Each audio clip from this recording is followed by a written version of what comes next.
विश्वासघात राजा रानी की कहानी। सालों पहले लखनपुर नाम के राज्य में भीमा नाम के राजा का शासन हुआ करता था। वह बहुत ही ज़्यादा महत्वाकांक्षी था और अपनी प्रजा से बहुत ही ज़्यादा प्यार करता था।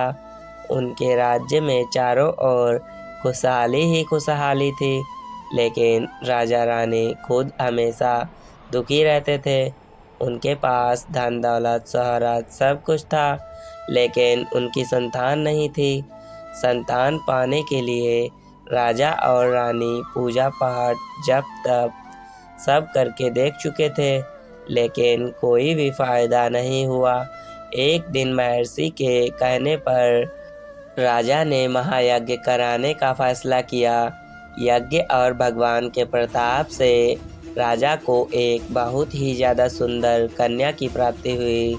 राजा रानी के साथ पूरी प्रजा खुशी से झूमने लगी। राज्य में चारों तरफ खुशी का माहौल छा गया।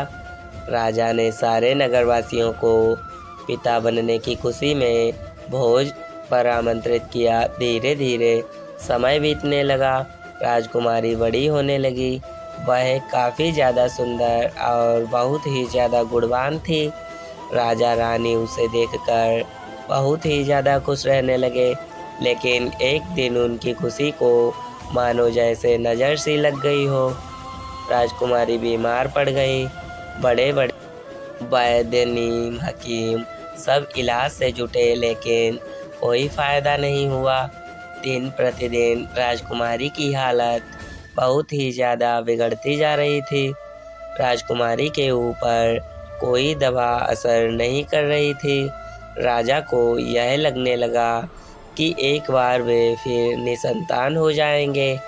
एक दिन दूर देश से एक वैद्य राजा के महल में पहुंचा। देखने में वह बहुत अजीब सा था और उसने ठीक तरह से कपड़े भी नहीं पहने हुए थे, जिस वजह से सैनिकों ने उसे राजमहल में प्रवेश करने से रोक दिया। वैद्य ने राजा से एक बार मिलने की बहुत गुजारिश करते हुए कहा कि मैं राजकुमारी को ठीक कर सकता हूँ, लेकिन किसी ने उसकी बात पर यकीन नहीं किया। सैनिक उस वैद्य को राजा के पास लेकर गए। वैद्य ने सबसे पहले राजा को अपना परिचय दिया और कहा कि मैं आपकी बेटी को बिल्कुल ही ठीक कर सकता हूँ। राजा उसकी बात सुनकर बहुत ही ज़्यादा प्रसन्न हुआ, लेकिन उसका रहन सहन देखकर राजा ने भी उस पर यकीन नहीं किया था। उधर राजकुमारी की तबीयत दिन प्रतिदिन खराब होती जा रही थी, इसलिए राजा किसी वैद्य पर यकीन नहीं कर पा रहे थे। लेकिन उस वैद्य का आत्मविश्वास देखकर राजा ने उसे एक मौका देने का फैसला कर ही लिया। राजा ने वैद्य को बोला कि अगर राजकुमारी ठीक नहीं हुई तो अंजाम भुगतने के लिए तैयार रहना। इस पर वैद्य ने बोला, ठीक है महाराज, लेकिन अगर राजकुमारी बिल्कुल ही ठीक हो गई तो मुझे क्या मिलेगा? राजा ने कहा, जो मांगोगे मिल जाएगा। वैद्य राजी हो गया। राजा खुद उस वैद्य को लेकर राजकुमारी के पास गया। राजकुमारी बिस्तर पर बेजान सी लेटी हुई थी। ऐसा लग रहा था जैसे किसी ने उसका सारा नूर निकाल लिया है। चेहरा दर्द से डूबा पीला सा पड़ गया था। वैद्य राजकुमारी के करीब पहुंचा और नब्ज टटोलने लगा। फिर उसने थैले से अपनी कुछ जड़ी बूटियों से तैयार दवा की पुड़िया निकाली और राजकुमारी के मुंह में डाल दी। वैद्य ने राजा और रानी से बोला कि आपकी बेटी बहुत ही जल्दी ठीक हो जाएगी। वैद्य की बात सुनकर राजा रानी के मन में बेटी के ठीक होने की एक उम्मीद सी किरण जाग उठी। ऐसे ही इलाज करते हुए 2 महीने बीत गए।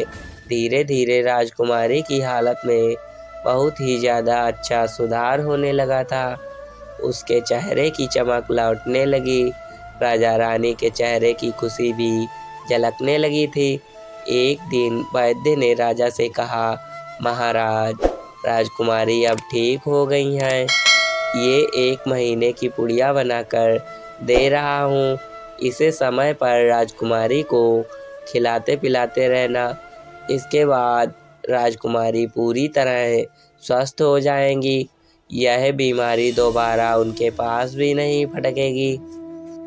अगले दिन राजा ने वैद्य को अपने पास बुलाया और कहा कि वादे के मुताबिक मैं तुम्हें तुम्हारा इनाम देना चाहता हूँ। बताओ तुम्हें क्या चाहिए। वैद्य बोला, सोच लीजिए राजा जी, आप अपने वादे पर कायम रह पाएंगे। राजा ने बोला, तुमने मेरी बेटी को स्वस्थ किया है, बोलो क्या मांगते हो। वैद्य ने मुस्कुराते हुए कहा, आपका आधा राज्य और बेटी का हाथ मांगता हूँ। इतना सुनते ही राजा आग बबूला हो गया। उसने कड़कते हुए कहा, तुम होश में तो हो? अगर तुमने मेरी बेटी के प्राणों की रक्षा ना की होती तो तुम अब तक यमलोक पहुंच गए होते। उसने सैनिकों को आदेश दिया कि इसे राज्य से बाहर निकाल दिया जाए। वैद्य कुटिलता से मुस्कुराते हुए वहां से खुद ब खुद ही चला गया। इस घटना के कुछ दिन ही बीते थे कि एक दिन फिर राजकुमारी की हालत बिगड़ गई। उसका शरीर नीला पड़ गया। आनंद फानंद में राजवैद्य को बुलाया। राजवैद्य ने बताया कि राजकुमारी को जहर दिया गया है।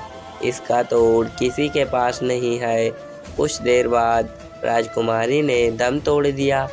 पूरे राज्य में मातम सा छा गया था। राजा रानी शोक में डूब गए।